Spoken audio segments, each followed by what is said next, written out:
अब इस वक्त की बड़ी खबर, कुवैत पर ईरान का बड़ा ड्रोन हमला हुआ है।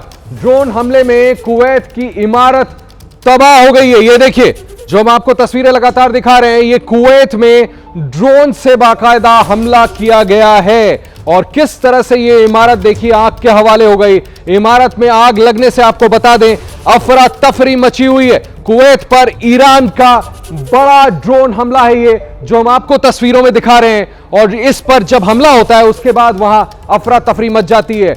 ये हम आपको स्क्रीन पर दिखा रहे हैं, कुवैत पर ईरान का बड़ा ड्रोन हमला किया गया है। ड्रोन हमले में कुवैत की ये इमारत पूरी तरह से तबाह हो गई है, जिसकी तस्वीरें हम आपको टेलीविजन स्क्रीन पर दिखा रहे हैं। आग लगने से वहां अफरा तफरी मच गई थी। जाहिर है इस इमारत को देख करके अंदाजा लगाया जा सकता है कि जब यहां ड्रोन हमला हुआ होगा, इतनी ऊंची और बड़ी इमारत है कि यहां पर काफी लोग इस इमारत के अंदर उस वक्त रहे होंगे।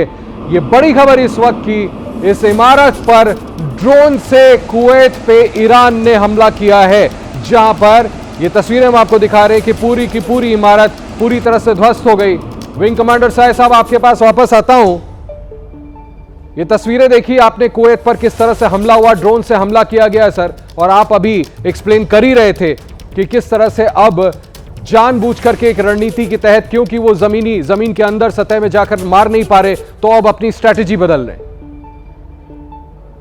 जी देखिए, और ईरान की भी स्ट्रेटजी जो है वो यही है कि वो ऐसे हथियारों से आक्रमण कर रहा है मिडिल ईस्ट के देशों पर ताकि उसको इंटरसेप्ट नहीं किया जा सके। आप देखिए, इन्होंने थार्ड लगा दिए। थार्ड जो है वो एक दूसरे तरह का एयर डिफेंस सिस्टम है। सिर्फ मिडिल ईस्ट के देशों में एक सिंबॉलिक उन्होंने थार्ड लगा। थार्ड जो है वो इंटर कॉन्टिनेंटल बैलिस्टिक मिसाइल के लिए ज्यादा उपयोगी होता है। तो ये थार्ड दो बैटरी उनकी वहां ध्वस्त हो गई। और जिस तरह से ईरान आक्रमण कर रहा है मिडिल ईस्ट के देशों पर सामूहिक जगहों को, सिर्फ ये एक मैसेज देना चाहता है कि भविष्य में कोई भी देश अमेरिका को अपने पास आने नहीं दे। अगर वो अमेरिका को अपने पास आएगा तो वो विनाश को न्योता देगा। ये मैसेज देना चाहता है ईरान।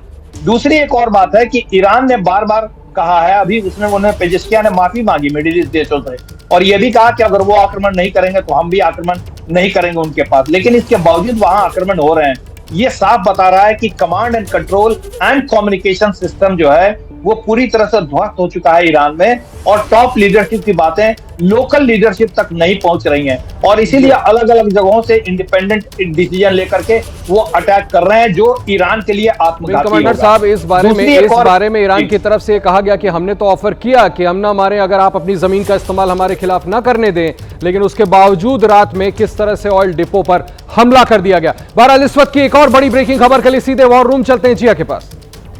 बिल्कुल आशीष, अभी हमने देखा कि कैसे कुवैत की एक बिल्डिंग को निशाना बनाया गया और ईरानी हमले में उस बिल्डिंग के अंदर से धुआं उठता हुआ नजर आया। अफरा तफरी का माहौल भी बन गया। लेकिन इस बीच एक और बड़ी खबर आ रही है, कुवैत से ही सामने आ रही है, जहां पर ईरानी हमले से कुवैत दहल उठा है। एक और बड़ी खबर कुवैत से ही, जहां पर अली अल सलेम एयरबेस पर हमला किया गया है। कुवैत में ये जो एयरबेस है वो मौजूद है। ईरान ने शाहिद 136 ड्रोन से इस अटैक को अंजाम दिया है। बताया जा रहा है कि कुवैत में यूएस का एयरबेस है जिसका नाम है अली अल सलेम, जिसको निशाना बनाया गया है। खाड़ी देशों में जितने भी अमेरिकी सैन्य बेसेस मौजूद है वहां पर जाकर ईरान उनको निशाने पर ले रहा है, अटैक कर रहा है। अमेरिकी सैनिक के वीडियो बनाने के दौरान ही यहां पर धमाका हो जाता है। उसकी तस्वीरें भी आप देख रहे हैं। दूर खड़े होकर यहां पर जो सैनिक है, अमेरिका का सैनिक, वो अचानक से वीडियो बनाने की कोशिश करता है और वहीं पर ये धमाका हो जाता है। इस वीडियो को भी आप देख सकते हैं। कुवैत के अली अल सलेम एयरबेस का ये जो वीडियो है वो आप देख सकते हैं। ईरान ने शाहिद 136 ड्रोन से इस पर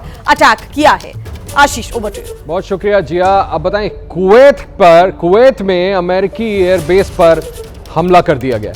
आपको अब आगे एक और बड़ी खबर बताते हैं। ईरान की तेल रिफाइनरी पर बारूदी बौछार हुए। ईरान के शहरान तेल डिपो को दहलाया गया है। तेल डिपो की बर्बादी का वीडियो अब सामने आ गया है, जो हम आपको दिखाते हैं स्क्रीन पर। ये देखिए, ये वो तेल डिपो जिस पर हमला हुआ और किस तरह से आग की लपटें धू धू करके आसमान तक जा रही हैं। ये वो हम आपको तस्वीरें दिखा रहे हैं। ईरान की तेल रिफाइनरी पर बारूदी बौछार किया गया है, जिसके बाद वहां पर इतना बड़ा नुकसान हुआ। ये देखिए, इससे आपको अंदाजा मिल सकता है कि यह हमला कितना बड़ा इस तेल रिफाइनरी पर किया गया है, तेल डिपो पर, ईरान की तेल रिफाइनरी पर बारूदी बौछार किए गए, जिसकी तस्वीर हम आपको स्क्रीन पर दिखा रहे हैं। बहुत ही बड़ा हमला किया गया है। इस वक्त की बड़ी खबर, तेल डिपो की बर्बादी का वीडियो।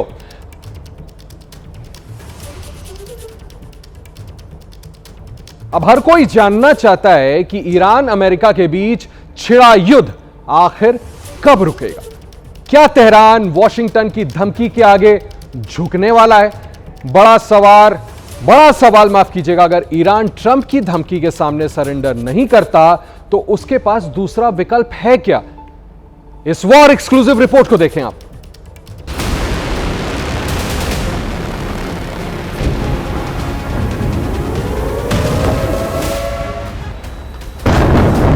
इजराइल अमेरिका के खिलाफ तेहरान ने पूरी ताकत झोंक दी है।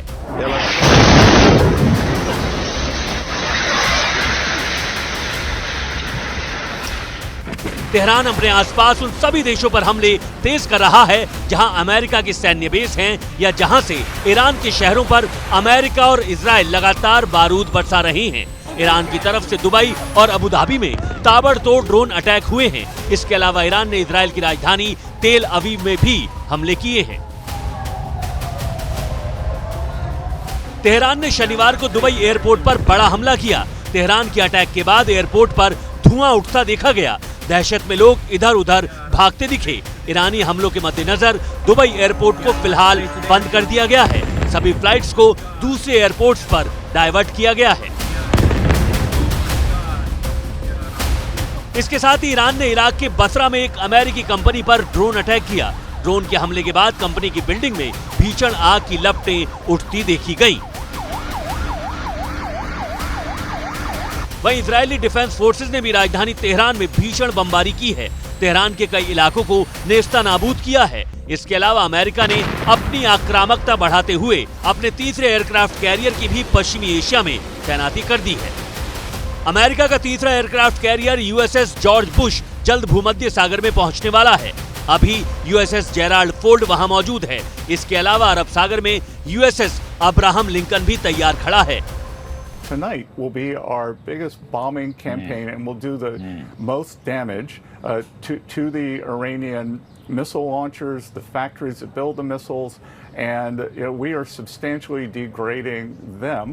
बढ़ते हमलों और तनाव के बीच अमेरिकी राष्ट्रपति डोनाल्ड ट्रंप ने ईरान को बिना शर्त सरेंडर की धमकी दी है। ट्रंप ने सोशल मीडिया प्लेटफॉर्म ट्रुथ पर लिखा है, ईरान के साथ बिना शर्त सरेंडर के सिवाय कोई डील नहीं होगी।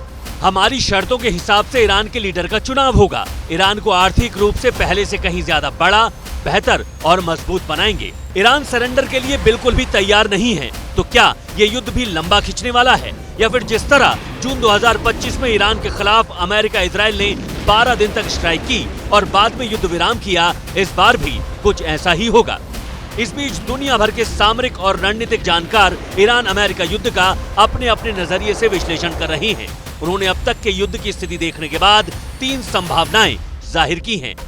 इसमें पहली संभावना यह है कि ईरान में जो शासन चल रहा है वो लगातार चलता रहेगा और आने वाले वक्त में खुद को और मजबूत करेगा। दूसरी संभावना यह है कि ईरान का अंजाम भी वेनेजुएला जैसा हो। इसका मतलब यह है कि सरकार बनी रह सकती है लेकिन नई लीडरशिप सामने आ सकती है। ये लीडरशिप पहले से कम आक्रामक होगी और ट्रंप प्रशासन के साथ डील करने को तैयार होगी, यानी इसे अमेरिका की कठपुतली सरकार भी कहा जा सकता है। तीसरी संभावना है कि अमेरिका लगातार हमले कर तेहरान को बर्बाद कर मौजूदा शासन को उखाड़ फेंके। हालांकि इसके बाद भी ईरान और पश्चिमी एशिया के इलाके में अमन और शांति आना संभव नहीं है, क्योंकि इसके बाद ईरान में गृह युद्ध भड़कने की आशंका है।